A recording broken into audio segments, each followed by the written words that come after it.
দেখুন, যারা আপনারা বিবাহিত নারী আছেন না? তাদের নিজেদের বাড়ির থেকে অর্থাৎ বাপের বাড়ির থেকে ৫ টি জিনিস ভুল করেও কখনোই কিন্তু আপনারা আনবেন না। কোন ধরনের আচার আপনারা ভুল করেও যদি আপনার বাপের বাড়ি থেকে শ্বশুরবাড়িতে নিয়ে যাচ্ছেন না? যদি আচার আনছেন তাহলে দেখবেন আপনার ক্ষেত্রে সম্পর্কের অবনতি ঘটবে। আপনার যারা কাছের মানুষ রয়েছে তাদের সঙ্গে সম্পর্ক দেখবেন ক্রমশ খারাপ হচ্ছে। আপনাদের স্বামী-স্ত্রীর মধ্যে সম্পর্ক খারাপ হয়ে যেতে পারে। আপনার পরিবারের মানুষজনদের সঙ্গে সম্পর্ক খারাপ হয়ে যেতে পারে।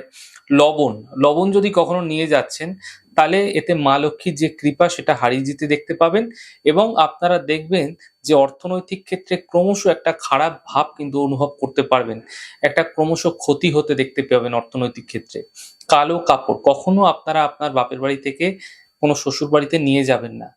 আপনার বৈবাহিক জীবনে অশুভ প্রভাব অবশ্যই পড়বে। দাম্পত্য জীবনে ঝঞ্ঝাট, সমস্যা কিন্তু বৃদ্ধি পেয়ে যাবে। রান্না করার জন্য কোনো গ্যাস, ওভেন, সিলিন্ডার বাপের বাড়ি থেকে শ্বশুর বাড়িতে ভুল করেও নিয়ে আসবেন না। এতেও কিন্তু আপনাদের দাম্পত্য জীবনে সম্পর্কের মধ্যে অবনতি ঘটতে দেখতে পাবেন এবং দুর্ঘটনা অ্যাক্সিডেন্টের প্রবল্য বেড়ে যায়।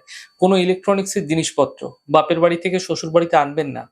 যদি একান্তই আপনার আনার প্রয়োজন পড়েছে, এমন ক্ষেত্রে আপনারা কি করবেন? সেই যা মানে বাপের বাড়িতে যার থেকে আনছেন তার হাতে কিছু অর্থ দিয়ে দেবেন।